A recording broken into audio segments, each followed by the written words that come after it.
Hello friends, welcome you all. हम लोग ethics के लेक्चर सीरीज को डिस्कस कर रहे थे और अब तक हम लोगों ने आई थिंक कि 3 लेक्चर्स पुट ऑन कर दिए हैं यूट्यूब पर। एंड अगर आपने उसे नहीं देखा है तो आप वॉच कर सकते हो। एंड जो आपका लेक्चर नंबर 3 है कुछ ज़्यादा इम्पोर्टेंट है, बिकॉज उसमें हमने कुछ नॉर्मेटिव एथिक्स के जो टूल्स है, यूटिलिटेरियनिज्म या फिर कंसिक्वेंशियलिज्म या फिर डेनेटोलॉजी प्रिंसिपल, इन सब के बारे में डिस्कस किया है जो केस स्टडी को सॉल्व करने में काफी मदद करेंगी।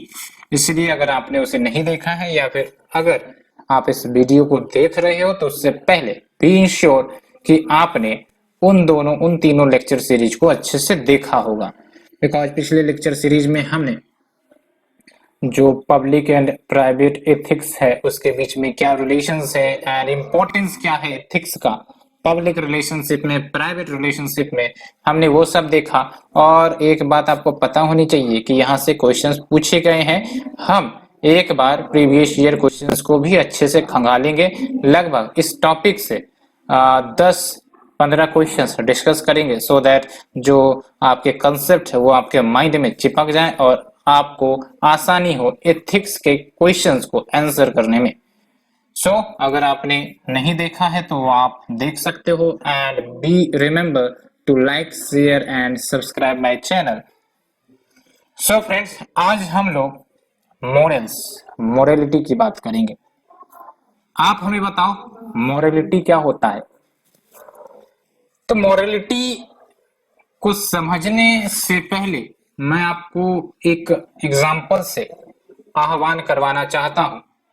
वो एग्जाम्पल ये है कि जब भी आप कभी मार्केट या फिर दुकान गए होगे तो कभी कभी ऐसा होता है कि जो दुकानदार है वो आपको ज्यादा पैसा रिटर्न में दे देते हैं जब आप उनको पे करते हो, और बदले में छुट्टा नहीं होता है तो कभी कभी वो ज्यादा पैसे आपको दे देते हैं। लेकिन वहीं पर आप जब पैसे काउंट करते हो तो आपको पता चला कि ज्यादा पैसे हैं, तो फिर आप क्या करते हो, आप उस एक्स्ट्रा पैसे को दुकानदार को लौटा देते हो। या फिर उल्टा भी हो सकता है कि आपने ज्यादा पैसे दे दिए हो और दुकानदार आपको लौटा दिया हो। तो ये जो अंतरात्मा की आवाज निकल कर आई कि भाई साहब अगर एक्स्ट्रा पैसा दे दिया तो क्या हुआ, है तो गलत चीज ही, है ना, हमें दूसरे का हक को नहीं मारना चाहिए। तो ये जो आपके अंदर से आवाज आई और आपने एक्ट किया, ये आपकी मोरेलिटी है ना। आपको किसी ने थोपा नहीं कि आप ये एक्शन करो, लेकिन आपने किया बिकॉज आपके अंदर से आवाज आई कि भाई साहब ये चीज गलत है कि हम दूसरे के पैसे को मारे, और फिर उस पर अपना हक जताएं।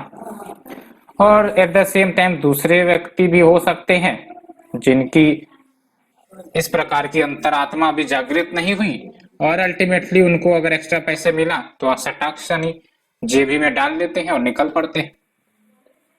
तो दोनों टाइप के व्यक्ति होते हैं एंड दोनों प्रकार की कैरेक्टरिस्टिक समाज में एग्जिस्ट करती है। तो एक बेसिक एग्जांपल मोरालिटी का आपने देखा। एक और एग्जांपल कि कोई सड़क पर बूढ़े बुजुर्ग जा रहे हैं एंड उनको चला नहीं जा रहा है या रोड क्रॉसिंग नहीं हो पा रहा है। तो वैसे तो बहुत सारे लोग हैं वहां पर, लेकिन आपके अंदर से अंतरात्मा की आवाज आई कि भाई साहब बूढ़े बुजुर्ग हैं तो चलो इनको रास्ता क्रॉस करवा दिया जाए, है ना। तो फिर आपको कोई मजबूर नहीं कर रहा है बाहरी ताकत की आप वो एक्शन करो, आपके अंदर से ही आप मजबूर हो रहे हो या फिर आप मोटिवेट हो रहे हो वो एक्शन को अंजाम देने में। तो ये आपकी मोरालिटी है। तो सिंपल अगर कहें तो जो मोरालिटी है वो आपके अंदर से आती है। और हमने एथिक्स की बात करी थी। एथिक्स जो है वो जनरली बाहर से आता है। बाहर से आने का मतलब ये हुआ कि आप अगर किसी कंपनी में काम कर रहे हो तो उस कंपनी के अपने code of conduct, code of ethics होंगे जो आपको मानने पड़ते हैं। एंड अगर आप कोई रिलीजन से एसोसिएटेड है, कोई कल्चर से एसोसिएटेड है, तो उसमें भी एथिकल वैल्यूज होती हैं और वहां से भी आप जो एथिकल वैल्यूज हो वो आप सीखते हो और अपने लाइफ में इंप्लीमेंट करते हो, उस प्रकार से आप एक्ट करते हो। ठीक है। तो होप मोरलिटी और एथिक्स के बारे में जो बेसिक डिफरेंस है वो आपकी क्लियर हुई होगी। आगे हम इन दोनों के बारे में और विस्तार से डिफरेंशिएट करेंगे। तो जब हम मोरल्स की बात करते हैं तो ये आपके सोशल, कल्चरल या फिर रिलीजियस बिलीफ सिस्टम है, या वैल्यूज कह सकते हो, जो किसी व्यक्ति के अंतर्गत या किसी व्यक्ति के अंतर मन में होती है। आप में होती हैं, हमें होती है, हम सब में होती है। और ये सारे के सारे मोरल वैल्यूज आपको बताते हैं कि क्या सही है क्या गलत है। उस हिसाब से आप डिसीजन लेते हो, एक्ट करते हो, रिएक्ट करते हो। एंड जनरली अगर कहे ये सब जो बिलीफ सिस्टम आपके अंदर आई, कहाँ से आई, तो ये जो सोसाइटी में या कल्चर में आप रहते हो, उस सोसाइटी का अपना कुछ रूल्स है, वो स्टैंडर्ड्स है। उस रूल्स एंड स्टैंडर्ड्स को आपने भी पालन किया, उस सोसाइटी के ज्यादातर मेंबर ने पालन किया, और उस प्रकार की वैल्यू सिस्टम उसके अंदर निकल कर आई, है ना। तो यहां से आपका जो मोरल सिस्टम वो डेवलप होता है। तो these are the rules and standards जो हमारे सोसाइटी या फिर हम जिस कल्चर से बिलोंग करते हैं उनके द्वारा बनाई जाती है, और वही रूल्स एंड स्टैंडर्ड्स हम भी उसका पालन करते हैं, because we are also a part of the society. And उस रूल्स एंड स्टैंडर्ड्स के माध्यम से हम डिसाइड करते हैं कि क्या सही है या क्या गलत है। फॉर एग्जाम्पल, एक सोसाइटी है जहां पर, वैसे तो जनरल सारी सोसाइटी में यही सिखाई जाएंगी कि डू नॉट चीट या ऑलवेज टेल द ट्रूथ, लेकिन एक्सेप्शन मान लेते हैं कि भाई साहब कोई सोसाइटी है जहां पर जो पैट्रियार्कल विचारधारा मौजूद है, तो वहां पर इक्वलिटी नहीं सिखाई जाएंगी, तो वो बिलीफ सिस्टम आपके अंदर आ जाएंगे, उस हिसाब से आप जज करोगे, है ना। तो होप आपने इस कंसेप्ट को डिटेल से जाना। साथ ही साथ अगर हम मोरलिटी की बात करें, एक और डेफिनेशन आप समझ सकते हो कि morality refers to the standards, the rules या फिर द एक्शन जो सोसाइटी आपको सैंक्शन करती हो कि भाई साहब आप इस सोसाइटी में एज ए पार्ट हो तो आप ये काम कर सकते हो, ये काम नहीं कर सकते हो। तो moral refers to what societies sanction as right and what is acceptable. और अधिकांशतर पीपल किसी भी सोसाइटी में मोरली ही एक्ट करना चाहते हैं, सोसाइटी के जो गाइडलाइंस है उससे फॉलो करना चाहते हैं। एंड एक बात और आप हमें बताओ, ये मोरल, इमोरल एंड इमोरलिटी, इन तीनों में क्या अंतर है। तो मोरलिटी की तो बात हमने की कि बेसिकली ये वैल्यू सिस्टम है जो आपको बताती है क्या सही है या क्या गलत है। इमोरल वाले जो व्यक्ति होते हैं वो इनडिफरेंट होते हैं, क्या सही है या गलत, यानी कि उनको कोई फर्क नहीं पड़ता कि जो कोई बिलीफ सिस्टम है वो सही है गलत, उनको जो एक्ट करना होगा वो एक्ट करेंगे। लेकिन जो इमोरल होते हैं, कभी कभी हम लोग इमोरलिटी शब्द का इस्तेमाल करते हैं, तो इमोरलिटी वो एक्ट हुआ, वो बिलीफ सिस्टम हुआ, वो एक्शन हुआ जो इविल या फिर खराब माना जाता है ना। जैसे फॉर एग्जाम्पल वायलेंस, है ना, ये सब आपके इविल एक्ट है। तो इस एक्ट को कभी भी हम मोरल जज नहीं कर सकते, इमोरल जज नहीं कर सकते, इन एक्ट को हमेशा हम इमोरल एक्ट ही कहेंगे। एंड अनदर डिफिनेशन की बात करें तो मोरल्स आर द प्रिंसिपल्स जो गाइड करती है इंडिविजुअल को, चाहे आप हो चाहे हम हैं, कि हमें क्या कंडक्ट या हमारी क्या behaviour with in the society में होनी चाहिए। एंड दूसरी इंपॉर्टेंट बात ये कि जो मोरल्स है ना वो चेंज होती रहती है समय के साथ। आपको ही पता है, the only thing which is permanent is nature is change, ये आप कोट कहीं पर भी यूज कर सकते हो। The only permanent is the change. उसी प्रकार से जो सोसाइटी है, अब आप 90s या 80s या 70s या फिर आप और पीछे चले जाओ 17th सेंचुरी, 16th सेंचुरी, उस समय की जो सोसाइटी थी, उस समय के अंदर जो इंडिविजुअल्स रहते थे उनकी मोरल वैल्यूज कुछ और थी। आज की जो सोसाइटी है उनकी जो मोरल वैल्यूज है वो कुछ और हो गई हैं। यानी कि जो मोरलिटी है, मोरल वैल्यूज है, वो समय के साथ चेंज करते हैं, बिकॉज कल्चर चेंज करता है, ग्लोबल नेशन का इन्फ्लुएंस, ग्लोबल कल्चर का इन्फ्लुएंस आजकल आप देख ही रहे हो, सोशल मीडिया का इन्फ्लुएंस, या फिर बहुत सारे जो चीजें हैं जो व्यक्ति के या सोसाइटी के मॉरलिटी को चेंज कर रही है। आज एलजीबीटी के राइट्स की बात होती है, पहले ये सब कुछ भी नहीं होता था, है ना। पहले सती को मोरल माना जाता था, सती प्रथा को मोरल माना जाता था, आज वो इमोरल और इलीगल है।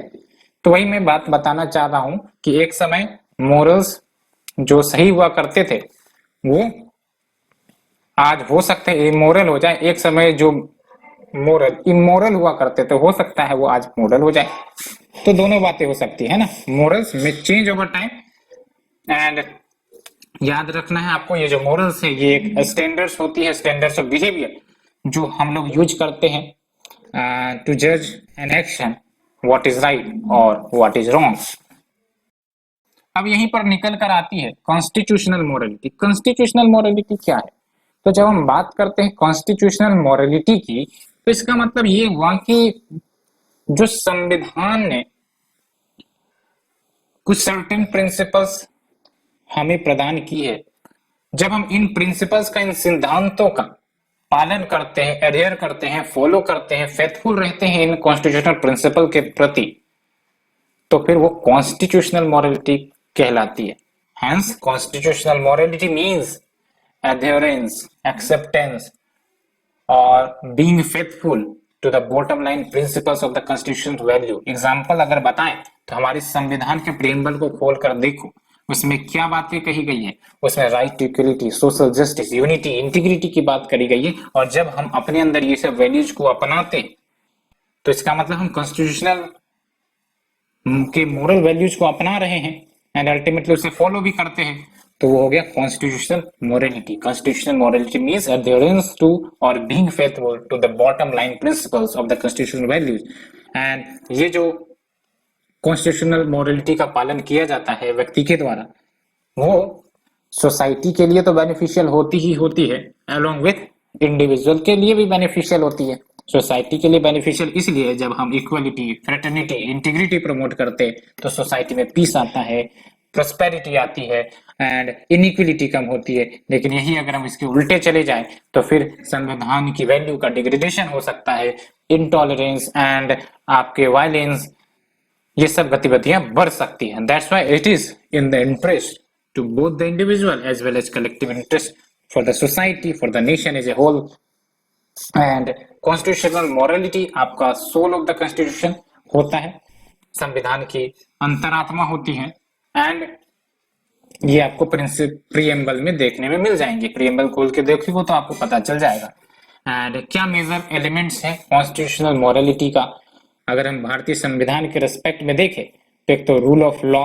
Rule of law is an important constitutional morality that needs to be followed. हम रूल को पालन करते हैं ना, जो भी रूल आती हैं, जो भी सुप्रीम कोर्ट के डिसीजंस आते हैं, जो भी लॉ होती है उनका हम पालन करते हैं। We are fulfilling the constitutional morality, right to equality, social justice, unity and integrity, secularism, individual liberty, freedom of expression। तो ये सब आपके कॉन्स्टिट्यूशनल मोरालिटी के मेजर एलिमेंट्स हैं। एंड जो सुप्रीम कोर्ट है वो भी कॉन्स्टिट्यूशनल मोरालिटी पर रिलाई करते हैं, तभी जाके उन्होंने जो महिला है, चाहे वो किसी भी उम्र की हो, उनकी एंट्री को अलाउ किया था सबरीमाला टेम्पल में। और ये केस आपको भी पता है सुप्रीम कोर्ट में गया था और सुप्रीम कोर्ट ने 4/1 मेजोरिटी वर्डिक्ट से महिलाओं को यह अधिकार दिया था कि आप भी जा सकते हो और पूजा कर सकते हो। एंड इतना ही नहीं, ये केस याद रखना है आपको, Navtej Singh Johar versus union of India case. इस जजमेंट में सुप्रीम कोर्ट ने जो आपका डिस्क्रिमिनेटरी प्रोविजन है सेक्शन 377, जो एक समय होमोसेक्सुअलिटी को क्रिमिनलाइज करती थी, तो इसको डीक्रिमिनलाइज किया गया है। एंड इन्होंने कहीं ना कहीं संविधान की जो कॉन्स्टिट्यूशनल मोरालिटी है उनका एक गहरा एग्जाम्पल भी दिया। बिकॉज अगर हम बात करें एंट्री ऑफ वुमेन की, तो यहाँ पर इक्वलिटी का जो प्रिंसिपल है जो हमने देखा one of the major element of the constitution morality उसको फुलफिल करती है। देख सकते हो आप, राइट टू इक्वलिटी, है ना। तो ये हमने कॉन्स्टिट्यूशनल मॉरलिटी, उसके सिग्निफिकेंस, मॉरलिटी वर्सेस एथिक्स, उनके बारे में जाना। अब हम बात करते हैं व्हाई बी मोरल। आपको लगा होगा कि इसमें कुछ बताने वाली बात है, वी शुड बी मोरल, लेकिन व्हाई, क्यों हमें मोरल होना चाहिए। पहला कारण कि अगर आप मोरल हो या फिर मोरल वैल्यूज को आपने अडॉप्ट किया, तो ये जो मोरलिटी है आपको बेस्ट पर्सन बनाएगी।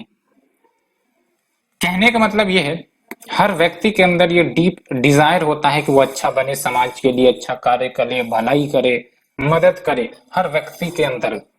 लेकिन उसकी कुछ दिक्कतें हो सकती है या फिर उस प्रकार का माहौल उनको नहीं मिला जहां पर इस प्रकार के प्रिंसिपल सिद्धांतों को सिखाया जाता हो, पढ़ाया जाता हो, ट्रेनिंग दी जाती हो। तो ये सब जो डिजायर है ना फॉर बिकमिंग गुड, वो धीरे धीरे कमजोर होने लगती है। हम लोग मटेरियलिज्म की तरफ ज्यादा भागने लगते हैं, पर्सनल इंटरेस्ट की तरफ ज्यादा फोकस्ड रहते हैं। तो कहना यही है कि इफ यू आर मोरल, तो जो क्वालिटी है बेस्ट पर्सन की, वो क्वालिटी आपके अंदर आने लगेगी। एंड आप देख सकते हो, each man and woman desires what is best for himself या हरसेल्फ।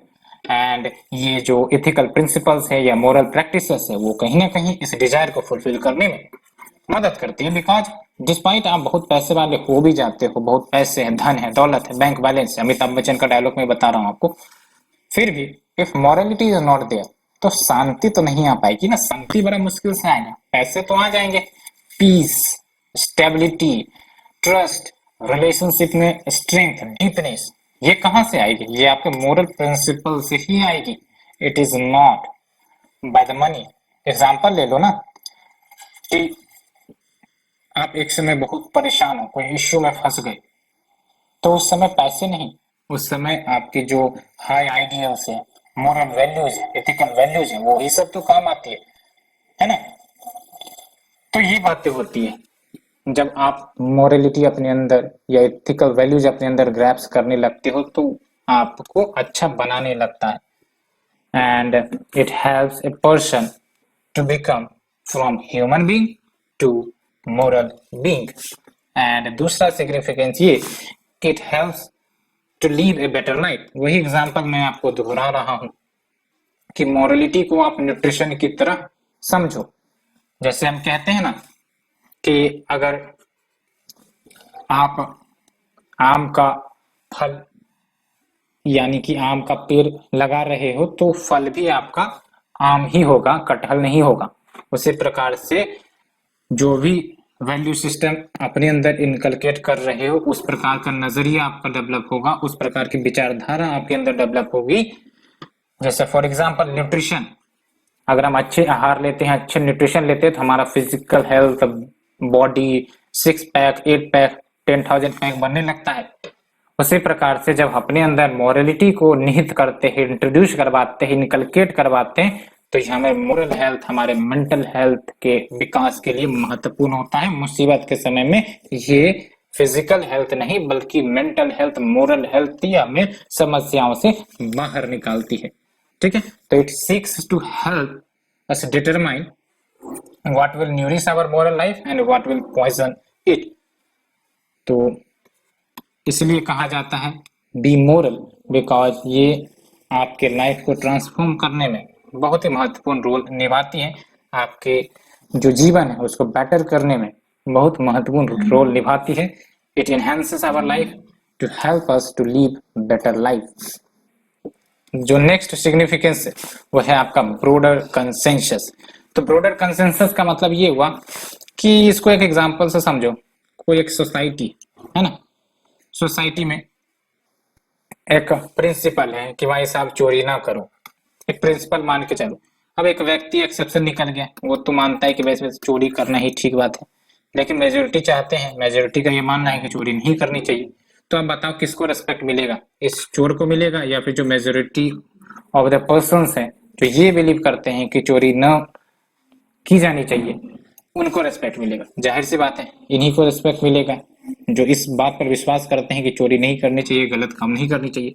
तो कहने का मतलब ये है कि जब आप मोरल होते हो और सोसाइटी में मोरल वैल्यूज जो मौजूद होती है तो ब्रॉडर कंसेंसस पर पहुंचा जा सकता है, बिकॉज जो बहुत सारे लोग होते हैं वो common point of view provide करेंगे, है ना, जो सर्वसहमति वाली होती है। साथ ही साथ it tries to discover a more objective standpoint of evolution than purely personal preference.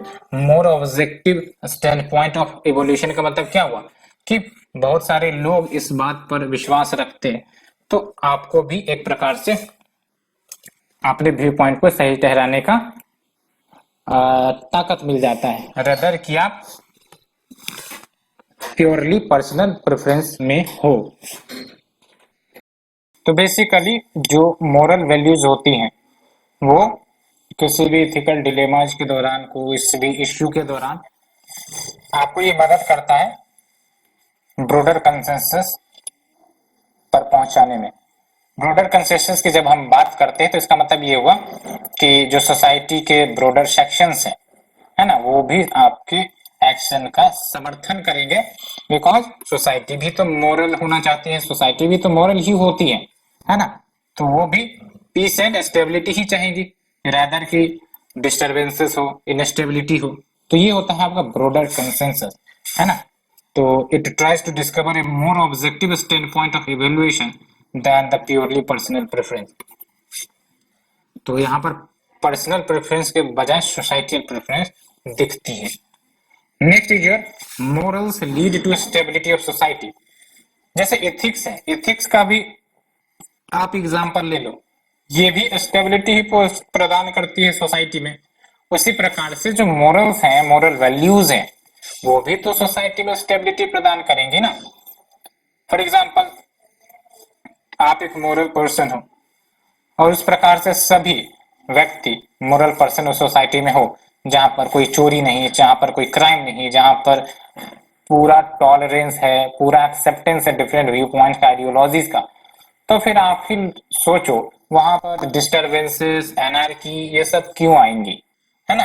कोई आइडिया ही नहीं है इसे आने का, बिकॉज सोसाइटी वहां पर समझदार है, सोसाइटी वहां की मोरल है। तो that's why morality leads to stability of society. सिर्फ स्टेबिलिटी सोसाइटी ही मत सोचो, इंडिविजुअल लेवल पर सोचो, फैमिली लेवल पर सोचो, इंटरनेशनल लेवल पर सोचो, बिकॉज इंडिविजुअल से फैमिली बनती है, फैमिली से सोसाइटी बनती है, सोसाइटी से आपका स्टेट बनता है, स्टेट से आपका नेशन बनता है, नेशन से आपका इंटरनेशनल नेशन बनता है ना। तो वही बात है, morals leads to stability of society and morality helps to wear out the differences between the individual, है ना, कि अगर दो इंडिविजुअल है, अब किसी बात पर नहीं बन रही है, तो अगर कोई मोरल वैल्यूज है, मोरल पर्सन है, तो बोलेंगे भाई साहब छोड़ो, आपका अपना व्यू पॉइंट है, मेरा व्यू पॉइंट अलग है, दोनों क्यों लड़ना, ठीक है। Tolerance, acceptance of different view points and ideology जिसको प्रमोट करता है, साथ ही साथ harmonious relations between different section of society, है ना, कोई ऊंच नीच नहीं, कोई इंफीरियर सुपीरियर नहीं। ये सब तभी आएंगे जब मोरलिटी व्यक्ति के अंदर, सोसाइटी के अंदर निहित हो। इसलिए हम कह सकते हैं, ये याद रखना है, morality reduces conflict and ensures peace stability in society. यही बात आप एथिक्स में भी यूज कर सकते हो, है ना, यही बात आप वैल्यू सिस्टम में भी यूज कर सकते हो। Morality reduces conflict and ensures peace and stability in the society. And अगर हम नेक्स्ट सिग्निफिकेंस की बात करें तो morals and ethics forms the ground of laws, ये बात भी है। अब कोई सोसाइटी है, वहां पर सर्टेन मोरल एंड वैल्यूज या एथिकल सिस्टम पालन किया जाता है, तो जो कानून बनाई जाएंगे वो भी तो उस सोसाइटी के नॉर्म्स, उस सोसाइटी के मोरल प्रिंसिपल्स के ही आधार पर होंगे। नहीं तो फिर कौन गवर्नमेंट को चुनेगा, कौन चाहेगा, या कौन सी सोसाइटी या फिर स्टेट चाहेगा कि हम इसे चुन ले और ये हमारे अगेंस्ट ही कानून बनाए। दैट्स वाई जो मोरल्स एंड एथिक्स होती हैं, ये लॉज के बनाने के पीछे एक पिलर होता है अगर कहा जाए तो। And for example laws often includes prevailing standards of ethics and morality जो सोसाइटी में मौजूद होती है। एंड सोसाइटी की एथिक्स जो भी हो, डिफरेंट सोसाइटी की एथिकल वैल्यूज डिफरेंट होती है ना। तो based on the society's ethics laws are created. For example कहीं पर एलजीबीटी राइट्स अलाउड है, कहीं पर एलजीबीटी राइट्स अलाउड नहीं है, है ना। तो based on the societal ethics laws are created and enforced by the government so that हमारी जो रिलेशनशिप है विद इन द सोसाइटी वो मजबूत हो सके और गहरा सके, पीस स्टेबिलिटी आ सके और सिटीजन्स को प्रोटेक्ट किया जा सके। तो ये बात होती है morals and ethics from the ground of law. For example अगर कोई सोसाइटी है जहां पर कोई एक्ट अनएथिकल है, फॉर एग्जांपल चोरी अनएथिकल है, तो सोसाइटी तो एक्सेप्ट नहीं करेंगे। तो सोसाइटी एक्सेप्ट नहीं करेंगे तो गवर्नमेंट जाहिर सी बात है चोरी के खिलाफ कोई कानून लेकर आएंगी जो पनिशमेंट देंगी, है ना, सो दैट सिटीजन्स को प्रोटेक्ट कर सके, सोसाइटी के इंटरेस्ट को प्रोटेक्ट कर सके। तो ये हमने डिटेल से मोरल या मोरलिटी के बारे में जाना। अब आते हैं डिफरेंसेस क्या है एथिक्स एंड मोरलिटी के बीच।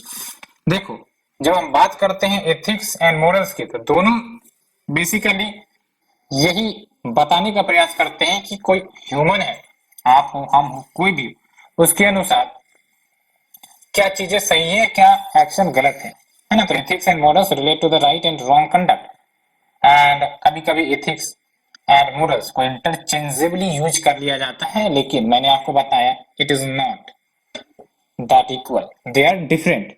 बिकॉज एथिक्स की जब हम बात करते हैं तो ये भी आपके रूल्स एंड स्टैंडर्ड्स ही हैं, लेकिन लेकिन लेकिन ये एक्सटर्नल सोर्सेस से प्रोवाइड की जाती है। एक्सटर्नल सोर्सेस कुछ भी हो सकती है, जैसे आप कोई कंपनी वर्क कर रहे हो तो उस कंपनी की अपनी कोड ऑफ कंडक्ट वाली इथिकल वैल्यूज होंगी तो आपको उसको पालन करना पड़ेगा। कोई गवर्नमेंट ऑफिस में हो तो वहां के जो कोड ऑफ कंडक्ट है, वहां की जो एथिकल वैल्यूज है उसको पालन करना पड़ेगा। कोई दूसरे देश में आप वर्क कर रहे हैं तो उस देश के एथिकल वैल्यूज एंड प्रिंसिपल्स को पालन करना पड़ेगा। तो that's why ethics refers to rules provided by an external source। Example भी मैंने बताया, code of conduct in work places और principles in religion, different religion और उनके डिफरेंट प्रिंसिपल्स हो सकते हैं, है ना, और depending on the person which religion they belong, उस प्रकार की जो एथिकल वैल्यूज है उसके अंदर आती हैं। एंड मोरल की बात करें तो ये मोरल जो है वो इंडिविजुअल के अपने सिद्धांत होते हैं, हर व्यक्ति की अपनी सिद्धांत होती है जिस आधार पर वो जज करते हैं कि क्या चीजें सही है क्या गलत है, ठीक है। तो मोरलिटी आपका अंदर से आता है, it is an internal force जिसे हम कहते हैं अंतरात्मा की आवाज, है ना। कभी आप गलत कर रहे हो तो आपको अंदर से आवाज आएंगी कि भाई साहब ये गलत है, तो ये है मोरल, है ना। ये आप अपने अंदर से, अपने अंदर की आवाज से जज करते हो क्या सही है या क्या गलत। कोई जबरदस्ती दूसरा आप पर दबाव नहीं डाल रहा कि भाई साहब यही कर ले, यही सही है, यही सही है, यही सही है या यही गलत है ना। मोरल्स या मोरल वैल्यूज एंड उसके अनुसार आपका एक्शन वो सब आपके अंदर से आता है। तो अगर हम बात करें differences between the ethics and the morals तो आप देख सकते हो ये जो आपका एथिक्स है मैंने आपको बताया, this word ethics originated from Greek word ethos और ethos का मतलब होता है कैरेक्टर। एंड क्या है ये, तो ये बेसिकली रूल्स ऑफ कंडक्ट है जो particular class of human actions के लिए रिकॉग्नाइज की जा सकती हैं। फॉर एग्जांपल अगर आप वर्क कर रहे हो तो उसका रूल्स ऑफ कंडक्ट हो सकता है ना। कहीं पर आप एजुकेशन में हो तो वहां पर रूल्स ऑफ कंडक्ट डिफरेंट हो सकता है। तो यहाँ पर इंपॉर्टेंट बात यह है कि जो रूल्स ऑफ कंडक्ट है जो रिकॉग्नाइज की जाती है वो particular class of human actions के लिए हो सकती है या फिर पार्टिकुलर ग्रुप या फिर पार्टिकुलर कल्चर। यहाँ पर कल्चर में आप रिलीजन भी जोड़ सकते हो, है ना। एंड कहां से ये आती है तो सोशल सिस्टम यानी कि एक्सटर्नल रिलीजन हो सकता है, कोई आप फिलोसफर को पढ़ रहे हो उनसे प्रेरित हो तो वहां से आ सकता है, या फिर किसी कंपनी में वर्क कर रहे हो वहां से आ सकता है ना। जिसमें रिलीजन का आप पालन करते हो वहां से आ सकता है। तो इट इज फ्रॉम एक्सटर्नल, वो एक्सटर्नल से आपके अंदर आती है, आप फॉलो करते हो। एंड अगर हम बात करें मोरलिटी की, वैसे हम बात करेंगे एक एक करके, अभी मैं एथिक्स की बात कर रहा हूँ। फ्लेक्सिबिलिटी, तो फ्लेक्सिबिलिटी यानी कि जो एथिक्स है वो डिपेंडेंट है दूसरे पर डेफिनेशन के लिए। कहने का मतलब ये है कि सर्टेन कंटेक्स्ट में ही एथिकल वैल्यूज जो है वो ट्रू हो सकती है, और अगर कंटेक्स्ट डिफरेंट हो गया तो फिर ये जो एथिक्स है वो डिफरेंट हो सकती है।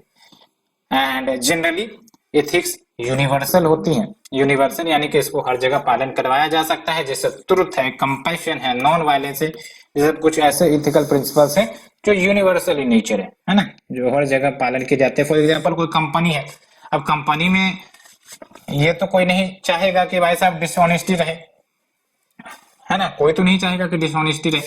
तो दैट्स वाई जो एथिक्स है वो लार्जली यूनिवर्सल है। ट्रुथ, कौन नहीं चाहेगा कि सत्य ना बोला जाए। कंपैशन, कौन सोसाइटी नहीं चाहेगी कि वायलेंस ना हो। तो ये सब आपके एथिक्स की बातें हैं जो कहा जाता है कि largely they are universal. Acceptance की बात करें तो जो एथिक्स है वो गवर्न होती हैं प्रोफेशनल एंड लीगल गाइडलाइंस के आधार पर with in a particular time and place. कोई दूसरा राज्य है, कोई दूसरा देश है, तो वहाँ की एथिक्स डिफरेंट हो सकती है, वहाँ का कॉन्स्टिट्यूशनल प्रिंसिपल कुछ और कह सकता है ना, वहाँ की जो लॉ है वो कुछ और कह सकती है, वहाँ की जो सोसाइटी है कुछ और कह सकती है। साथ ही साथ कोई दूसरा देश है तो वहाँ की कॉन्स्टिट्यूशनल, वहाँ की लॉ, है ना, वहाँ की सोसाइटी वो डिफरेंट एथिकल वैल्यूज रख सकती है। तो ये हमने बात किया इसके बारे में। अब हम बात करते हैं मॉरल्स के बारे में। तो मॉरल्स की अगर हम बात करें तो इसका ओरिजिन लैटिन वर्ड मोज यानी कि कस्टम से निकल कर आया है। मोज का मतलब है कस्टम, एंड ये बेसिकली प्रिंसिपल्स है या हैबिट्स है जो हर इंडिविजुअल में होती है, जो ये डिसाइड करता है कि कंडक्ट सही है या गलत। एंड वैसे मॉरल्स भी प्रिस्क्राइब करते हैं कि ये चीज सही है या गलत, इसलिए इसे करो या ना करो। लेकिन लेकिन लेकिन ये जो मॉरलिटी है, ये जो आप डिसीजन लोगे ये कंप्लीटली आपके अंदर से आएगी। कोई आपको बाइंड नहीं करने वाला है कि आप वैसा ही एक्ट करो जैसा हम चाहते हैं। फॉर एग्जाम्पल ले लो, एग्जाम्पल से आप चीजें अच्छी समझ सकते हो।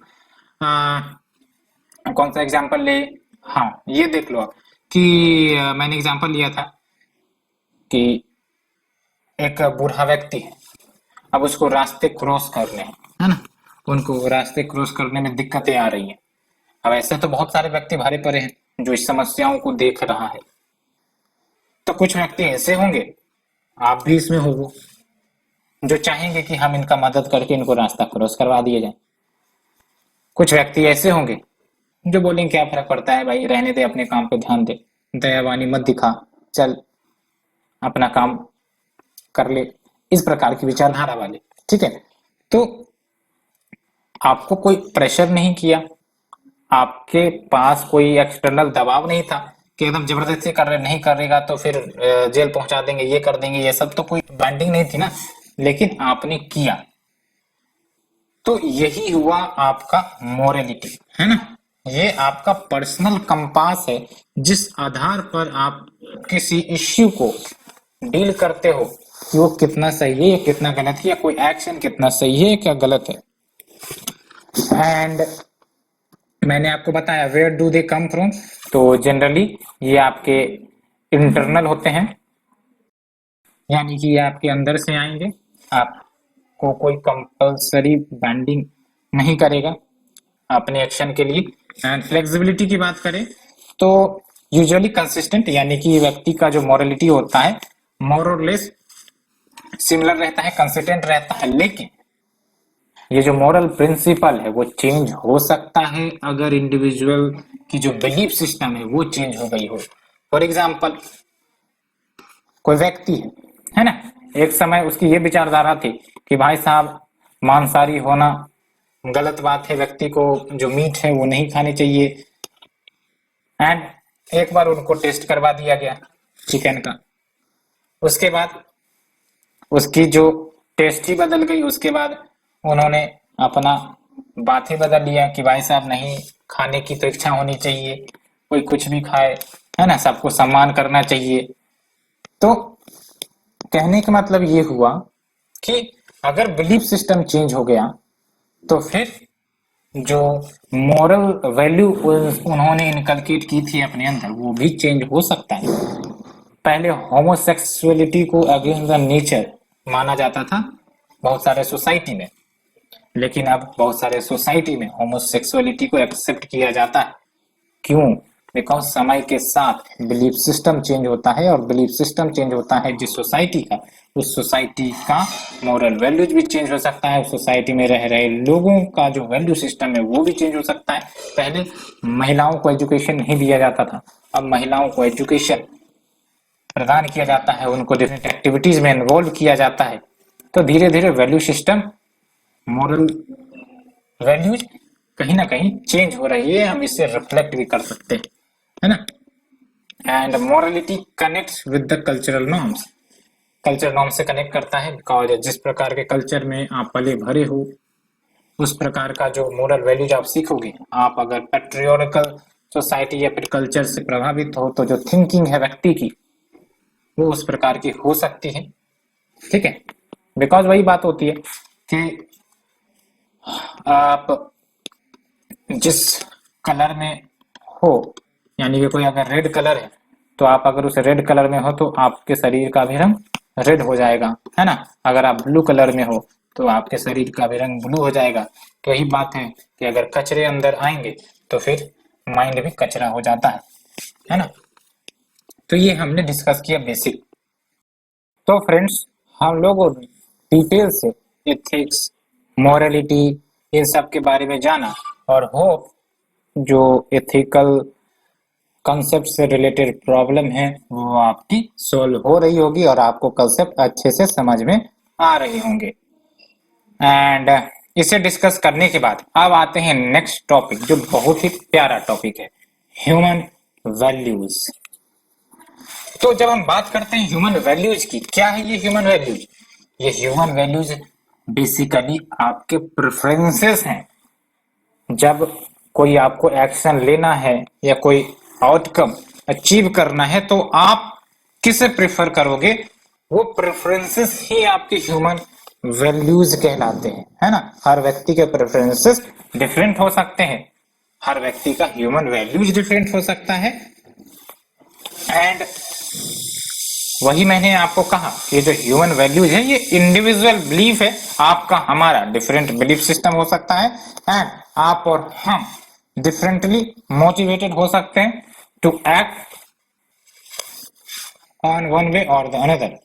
तो वही मैंने आपको बताया, values can be defined as the broad preference concerning the appropriate course of action और आउटकम। एंड जो वैल्यू है वो व्यक्ति के सेंस ऑफ राइटनेस या फिर रॉन्गनेस उसको रिफ्लेक्ट करवाता है, या फिर व्यक्ति अपने अनुसार क्या सोचता है कि क्या सही है या क्या गलत, उसको रिफ्लेक्ट करवाता है। तो कहीं ना कहीं हमने ये कंक्लूजन निकाला कि जो वैल्यू है वो आपके इंडिविजुअल बिलीफ सिस्टम है, जो व्यक्ति को मोटिवेट करते हैं किसी भी एक्शन के लिए, है ना। एंड ये जो वैल्यूज हैं ये आपके एथिकल मोरल वैल्यूज हो सकते हैं, या फिर रिलीजियस वैल्यूज हो सकते हैं, political values, social aesthetic values, कहीं से भी आप वैल्यूज को निकाल सकते हो, अपने अंदर विकसित करवा सकते हो। एंड जनरली होता क्या है कि जो वैल्यूज हैं वो आती कहाँ से है, तो जिस सोसाइटी में आप रहते हो, है ना, जिन लोगों से आप इंटरेक्ट करते हो, जिस टाइप के लोगों से आप इंटरेक्ट करते हो, उनकी वैल्यूज आपके अंदर आने लगती है। इसलिए कहा जाता है कि generally people are predisposed to adopt the values that they are raised with. क्योंकि जिस सोसाइटी में रहोगे, जिस व्यक्ति के साथ आप रहोगे, उनका प्रभाव तो डेफिनेटली आपके ऊपर पड़नी ही है ना।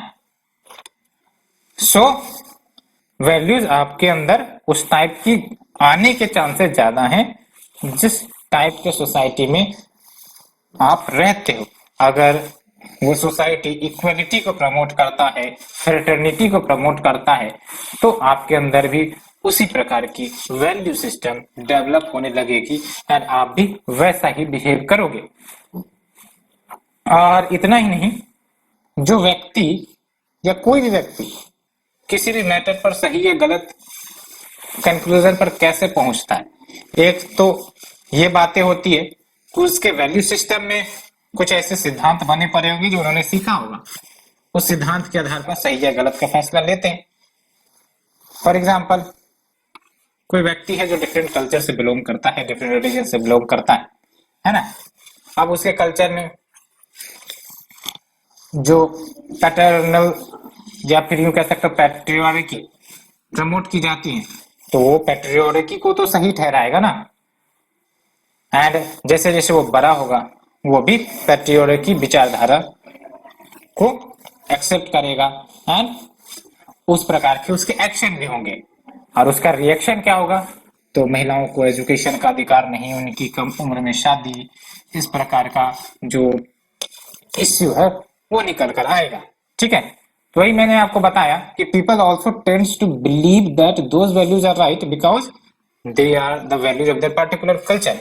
क्योंकि इनका क्या मानना है कि हाँ हमारे कल्चर में ये चीजें सही है, हमारी सोसाइटी में ये चीजें फॉलो की जाती, इसलिए यही सत्य है, इसलिए हम भी इसी का पालन करेंगे। तो ये निकल कर आती है। एंड जब हम बात करते हैं इथिकल डिसीजन मेकिंग की, तो इथिकल डिसीजन मेकिंग में क्या होगा कि जब हम वैल्यूज को एक प्रकार से वेटेज देते हैं, यूं कह सकते हो कि बेस्ड ऑन क्या सही है क्या गलत है, एंड उस आधार पर हम चूज करते हैं कि कौन से वैल्यूज जो है हमें एलिवेट कर सकते हैं, तो यहाँ पर आपका एथिकल डिसीजन मेकिंग होता है। लेकिन इंपॉर्टेंट बात यह है कि आपको पता है, जैसे भारत की ही बात कर ले तो 135 करोड़ देशवासी हैं। अब इन 135 करोड़ देशवासी के डिफरेंट वैल्यू सिस्टम है ना, और हर दो व्यक्ति के वैल्यू सिस्टम कोई जरूरी नहीं है कि वो सिमिलर है। अगर सिमिलर है तो वहां पर पीस ट्रस्ट आएगा, लेकिन अगर डिसिमिलर है तो कन्फ्लिक्ट आएगा। तो conflict can result when people have different values and because of this it can lead to clash of preferences. कोई व्यक्ति चाह रहा होगा कि हम मेटेरियलिज्म की तरफ चले, कोई व्यक्ति चाह रहा होगा हम स्पिरिचुअलिज्म की तरफ चले, कोई व्यक्ति चाह रहा होगा कि हम जो पुरुष है उसको एजुकेट करे, कोई व्यक्ति चाह रहा होगा कि महिलाओं को एजुकेट करे। तो क्लास ऑफ प्रेफरेंसेस हो जाएंगे, है ना, एंड प्रायोरिटीज। और ये बातें आपको याद रखना है कि जो वैल्यूज हैं it is not born in nature.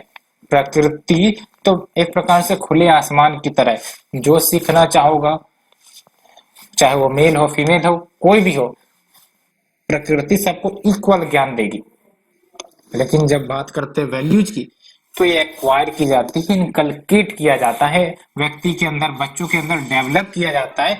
And जैसी वैल्यू सिस्टम आप दोगे, यानी कि जैसी विचारधारा आप बच्चों के अंदर डालोगे, उस प्रकार का बच्चा, उस प्रकार का बिहेवियर, उस प्रकार का कैरेक्टर उस बच्चे में दिखना शुरू हो जाएगा। इसलिए कहा जाता है कि जो फैमिली है, फैमिली के जो पर्सन है, हाउस होल्ड है, या फिर फैमिली का इन्वायरमेंट जहाँ पर पीस है, शांति है, वो सब के सब इंपॉर्टेंट रोल प्ले करते हैं वैल्यू डेवलपमेंट में या फिर चाइल्ड के पॉजिटिव वैल्यू डेवलपमेंट में। तो इसे डिस्कस करने के बाद let's move to the types of values. Values के कितने टाइप होते हैं, तो ये भी पढ़ने की बात है, बिल्कुल पढ़ने की बात है। तो बेसिकली एक तो रिलेटिव वैल्यूज हो सकता है या फिर एब्सोल्यूट वैल्यूज हो सकता है। जब हम बात करते हैं रिलेटिव वैल्यूज, तो ये बेसिकली लोगों के बीच डिफर कर सकता है। एक व्यक्ति की डिफरेंट आइडियोलॉजी होगी दूसरे व्यक्ति से, तो फिर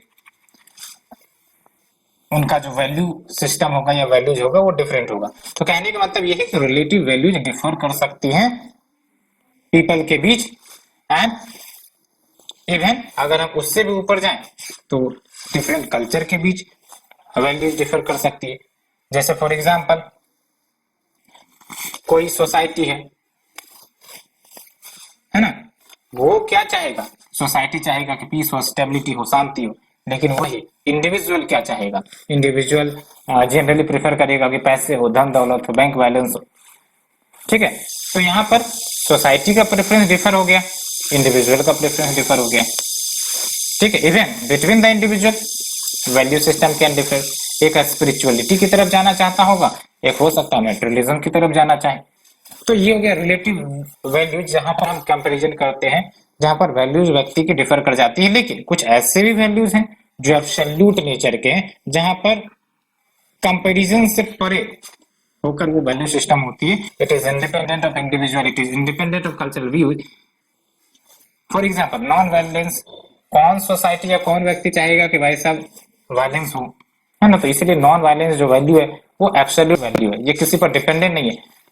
व्यक्ति चाहे या ना चाहे non violence is an important value which is absolute in nature, equality है, नॉन डिस्क्रिमिनेशन है। तो ये हो गए आपके रिलेटिव वर्सेस एब्सोल्यूट वैल्यूज। दूसरा है आपका प्रोटेक्टेड वैल्यूज। प्रोटेक्टेड वैल्यूज वो वैल्यू होती है जिसके तहत कोई इंडिविजुअल है वो उस वैल्यूज को छोड़ना ही नहीं चाहता, त्यागना ही नहीं चाहता, नो मैटर कि उसके सामने क्या बेनिफिट रख दी जाए, कुछ भी फर्क नहीं पड़ता। फॉर एग्जाम्पल, कुछ व्यक्ति की विचारधारा होती है कि वो आपके शाकाहारी हो, कुछ व्यक्ति की विचारधारा होती है कि वो मांसाहारी हो। तो जो व्यक्ति कभी नहीं चाहेगा कि हम मांसाहारी की तरफ जाएं, तो उनकी जो वैल्यूज है ना वो प्रोटेक्टेड वैल्यूज हो गई, क्योंकि किसी भी कीमत पर वो अपने वैल्यूज को तोड़ना नहीं चाहते, है ना। तो protected values are those value that an individual is unwilling to trade off no matter what the benefit of doing so may be। Example के तौर पर कुछ व्यक्ति हो सकता है वो दूसरे व्यक्ति को किल न करना चाहे, इवन कि वो जो है उसको किल करके बहुत सारे इंडिविजुअल को बचा सकते हैं। जैसे फॉर एग्जांपल अगर टेररिस्ट एक्टिविटी हो गई है ना, अब इनको पता चल गया कि भाई साहब अगर हम इसको मार देंगे इस टेररिस्ट को तो फिर बहुत सारे लोगों का जीवन बच जाएगा, लेकिन वो अपने वैल्यू सिस्टम से इतना बंधा हुआ है कि वो किलिंग करेगा ही नहीं, चाहे कुछ भी हो जाए। तो फिर यहाँ पर क्या होगा, अल्टीमेटली प्रोटेक्टेड वैल्यूज यहाँ पर नजर आएंगी। ठीक है, नेक्स्ट इज जो सेक्रेड वैल्यूज। सेक्रेड वैल्यूज की बात करें तो कुछ वैल्यूज ऐसे हैं जो सेक्रेड पवित्र माने जाते हैं और वो एटमोस्ट प्रायोरिटी वाले होते हैं, जो व्यक्ति एक ड्यूटी के रूप में करते हैं कि नहीं, सिचुएशन कैसी भी हो ये हमें हमेशा हरदम पालन करना है, there should be never compromise. Example के लिए कुछ जो व्यक्ति होते हैं उनका जो नेशनल फ्लैग होता है वो एक सेक्रेड वैल्यू के रिप्रेजेंट कर सकते हैं, लेकिन कुछ के लिए जो फ्लैग है वो जस्ट पीस ऑफ क्लॉथ हो। फॉर एग्जाम्पल, है ना, एक नेशन है ए और दूसरा नेशन है बी, और ए नेशन का फ्लैग है तो ए नेशन के लिए वो जो फ्लैग है उसके लिए एक सेक्रेड फ्लैग होगा, लेकिन हो सकता है जो बी नेशन है उसके लिए ए का flag just piece of cloth हो। तो ये बातें भी निकल कर आती है, तो ये सेक्रेड वैल्यूज वाली बात हो गई। ठीक है, नेक्स्ट जो इंट्रिंसिक एंड एक्सट्रिंसिक वैल्यूज। तो जब हम बात करते हैं इंट्रिंसिक वैल्यू, तो इंट्रिंसिक वैल्यूज क्या हो गई, जो अंदर से निकल कर आती हैं, जो अंदर से आपको पीस पहुंचाती हैं। For example love, truth, freedom and जो इंट्रिंसिक वैल्यूज है उसको क्वांटिफाई या फिर पैसों से जनरली नहीं तोला जाता है। लव को आप तोल नहीं सकते हम उससे कितना प्यार करते हैं, ट्रुथ, फ्रीडम। ठीक है, और दूसरा है आपका एक्सट्रिंसिक वैल्यू। एक्सट्रिंसिक वैल्यू यानी कि ये इसको सोल्ड किया जा सकता है या फिर इसको मनी से खरीदा जा सकता है। फॉर एग्जांपल वेल्थ है, फेम है, ये सब एक्सट्रिंसिक वैल्यूज हो गई। ठीक है, जिसका एक्सटर्नल वैल्यू है। इंटरनल वैल्यू में क्या है आपका लव, ट्रूथ। अब किसी के पास कुछ नहीं है फिर भी उसके अंदर लव है, उसके अंदर ट्रूथ है, उसके अंदर फ्रीडम, तो हो गई आपकी इंट्रिंसिक वैल्यू। किसके अंदर बहुत कुछ है लेकिन उनके अंदर लव नहीं है, ट्रूथ नहीं है, फ्रीडम नहीं है, तो हो गई आपकी एक्सट्रिंसिक वैल्यूज। ठीक है, next is your personal and community values. जब हम बात करते हैं पर्सनल एंड कम्युनिटी वैल्यूज की, तो इसका मतलब पर्सनल वैल्यूज मतलब क्या हुआ, जो हमारे द्वारा, हो सकता है आपके द्वारा, किसी इंडिविजुअल के द्वारा जो वैल्यूज रखी जाती होंगी वो हो गया आपका पर्सनल वैल्यूज, है ना। हमारा जो पर्सनल वैल्यूज है हो सकता है आपके पर्सनल वैल्यू से डिफरेंट हो, है ना, तो हो गया personal values. For example dignity of labour, sensitivity, cleanliness, politeness, honesty, ये सब पर्सनल वैल्यूज हैं। एंड वो वैल्यूज जो पूरे कम्युनिटी में रिगार्ड की जाती हैं, एक्सेप्ट की जाती है, तो उनको हम कम्युनिटी वैल्यूज कहते हैं। फॉर एग्जांपल एल्डर्स का केयर करना, रेस्पेक्ट करना, है ना, वुमेन को इक्वल ट्रीटमेंट देना, ये सब आपके कम्युनिटी वैल्यूज हो गए। अब कोई पर्सनल वैल्यूज में आपके इंडिविजुअल लेवल पर हो गए। एंड अगर हम बात करें कॉन्स्टिट्यूशनल वैल्यूज की, तो कॉन्स्टिट्यूशनल वैल्यूज वो वैल्यूज हो गए जो संविधान के तरफ से निकल कर आती है। तो हमारे संविधान में कौन कौन सी कॉन्स्टिट्यूशनल वैल्यूज है, justice, liberty, equality, non discrimination, secularism, tolerance, fraternity, compassion toward the weaker section, ये सब के सब कॉन्स्टिट्यूशनल वैल्यूज हैं। सो हमने टाइप्स ऑफ वैल्यूज डिस्कस किया। Let's move to understand the importance of values. Values की क्या अहमियत है ना। तो पहली बात तो जो वैल्यू है ना, वैल्यू सिस्टम, वो व्यक्ति के ह्यूमन बिहेवियर को गाइड करता है।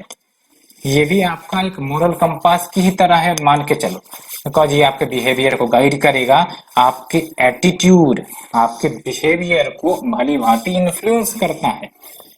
एंड साथ ही साथ it is a driving force in ethical decision making. तो कोई डिसीजन आपका एथिकल है या नहीं है, ये जो वैल्यू सिस्टम है वो आपको गाइड करेगी पहचानने में कि हाँ भाई साहब ये एक्शन एथिकल है, ये एक्शन एथिकल नहीं है ना। तो जो वैल्यूज हैं वो यूनिवर्सली रिकॉग्नाइज की जाती हैं as a driving force in the ethical decision making, and ये कहीं ना कहीं इन्फ्लुएंस कर सकती है the choices made by an individual.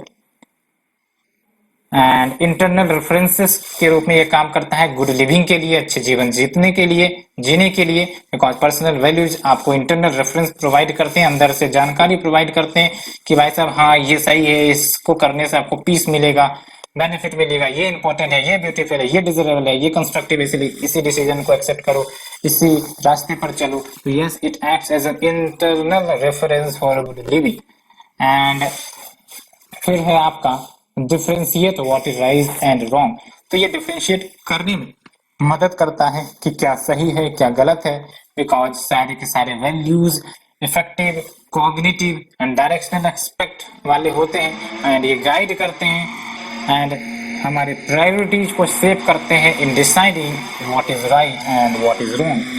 And it promotes peace and stability. तो जाहिर सी बात है value system, strong value system, peace and stability society में लाएगी। And human values are a tool to manage human relations and a tool to bring peace when tension is high. And value permit us to live together in harmony. इसकी value को याद रखना है ना, live together in harmony, personally contribute to peace. So friends, आज के इस lecture series में हमने इंपॉर्टेंस ऑफ वैल्यूज तक पढ़ा। नेक्स्ट लेक्चर सीरीज में हम role of family in value inculcating इसके बारे में जानेंगे, साथ ही साथ जो अदर इंपॉर्टेंट इश्यूज हैं उनके बारे में जानेंगे।